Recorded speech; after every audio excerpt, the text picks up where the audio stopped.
dusty roads, people wore sandals. You walk into the house, it's customary that someone who had servants would use the servant to come down and wash your feet.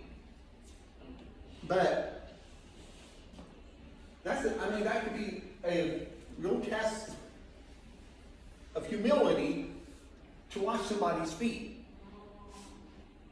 But with that being said, the first and only time I experienced a foot washing service, it was one of the most spiritual things that God blessed. And, people got this whole idea of there are churches that still literally do foot washing at times. And with that being said, if you come at it with the humble mindset, it can be something that really glorifies God. But the whole thing is some churches believe that the ordinance, there are two ordinances, baptism and the Lord's Supper.